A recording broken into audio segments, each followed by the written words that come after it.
Sometimes you better ask not too many questions, especially when you're getting things in this condition. On the other side, this sometimes is just exactly what is needed to bring another machine back to life. But then again, the question is, will I be able to restore the Contura 433C, the broken one? Retrocomputing is the use of older computer hardware and software in modern times. I'm the vintage collector and these are my stories. So at first, my motivation was only to fix the Contura 433 I already had before. But then, holding this broken donor device in my hands, I got the impression that this one should be easily fixable. So I start off with the power brick and do some voltage measurements. It shows a rough 18 volts, which seems about right. But before I'm gonna use it to power up my working Contura 433, I'm having also a look at the floppy drive. The reason I wanted this donor device was also to get the floppy drive, because the one I had already sometimes doesn't work right. So even if I were to fix the defective floppy drive eventually, I'd be happy to have one at hand that works flawlessly. This floppy drive comes with a hardwired PCM CIA adapter. So let's see if this one actually works. Oh, and how it works. System just boots up fine. That's awesome! This is the compact port replicator that I received along with the broken Contura.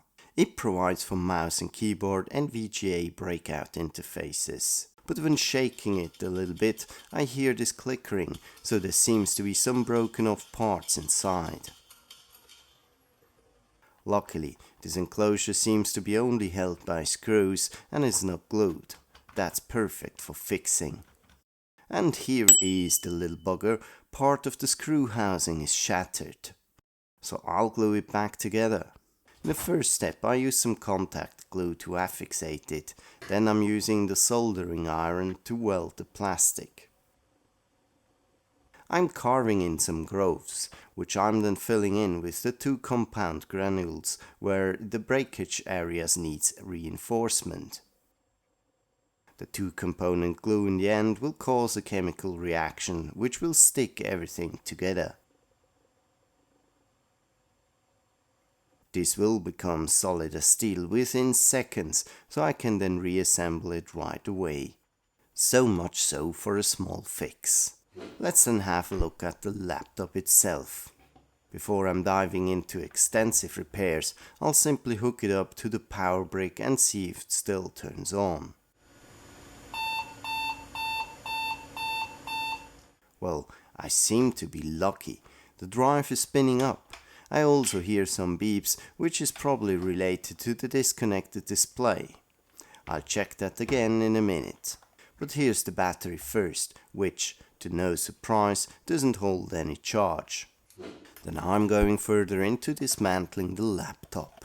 There's some screws on the bottom side to remove. Also, one is obviously a non-original screw, indicating that this device was opened up at some earlier occasion.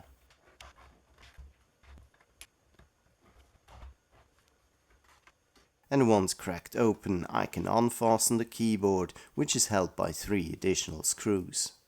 I'm happy to see that the mainboard has a CR1220 coin cell and that there is no visible traces of leakage anywhere. So long, this looks good enough. I'm trying to fumble the display back to its connector because I want to ultimately see if the display is working as well. I know it's hard to see from this angle, but it actually still works. I had to fumble a bit with the backlight and contrast settings for things to become better visible, but it's really working. Now I'm really blown away as I didn't expect that. Guess I'm fine to continue, so I'm not only removing the hinge from the base unit, but also cracking up the TFT cover.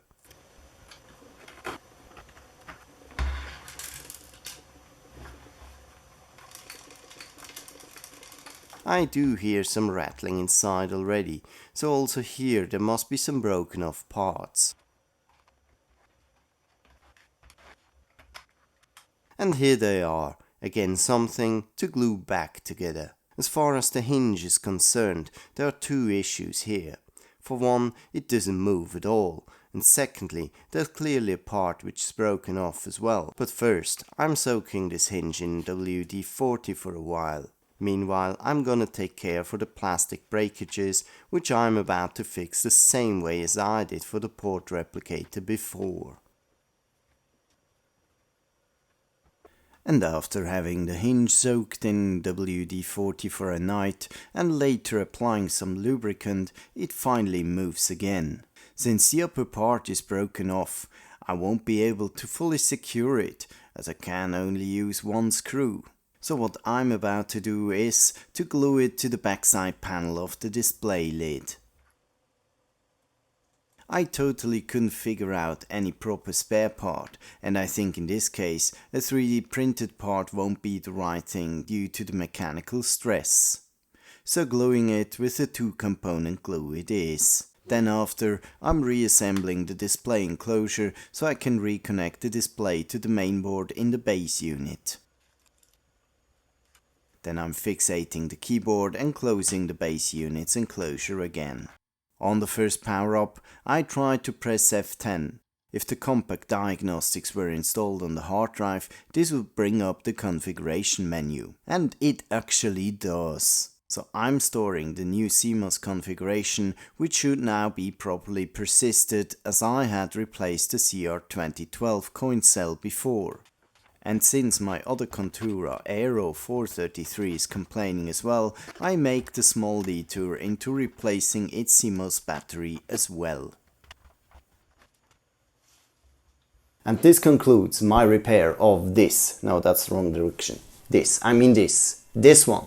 The COMPAQ CONTURA AERO 433C, the broken one. In one of my early videos, I featured a second high-screen laptop with the clear motivation of parting it out. I originally had the same intentions for the 433C, had I not found that it was actually easily repairable. The Contura Aero is an interesting device, as it's a perfect example of the mid-90s ultra portables and sub-notebooks, like the IBM PalmTop PC110 or the Toshiba Libretto. The Contura Aero can thus, amongst other similar devices of the era, be seen as one of the ancestors to the mid-2000 netbooks, just with the exception that most of these devices at the time didn't feature yet any USB, built-in audio or built-in Wi-Fi. Both the IBM PalmTop PC110 and the Toshiba Libretto, which debuted in 1995 and 1996 respectively, so over a year after the COMPAQ CONTURA AERO, featured built-in audio and modems, though there was no Wi-Fi yet on the horizon. Interestingly enough, the limiting factor for these ultra-portable machines was the, for the time, relatively underpowered 486 CPU to achieve at least some reasonable battery running time. It was not before 1997 that we saw the Toshiba Libretto first time featuring a Pentium CPU. This just reminds me that I had recently received some parts, so I could now reattempt in fixing the Toshiba Libretto 100 CT. This is the 50 CT, by the way. What would you think about an upcoming video about the mobile computing evolution? Let me know in the comments below. As always, thanks for watching and give me a thumbs up if you liked this video. See you next time.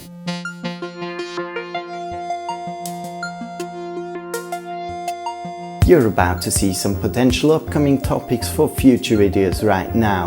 Please let me know in the comments which topics you are particularly interested in. Of course, you can also drop me in some other topics you'd like me to chase down.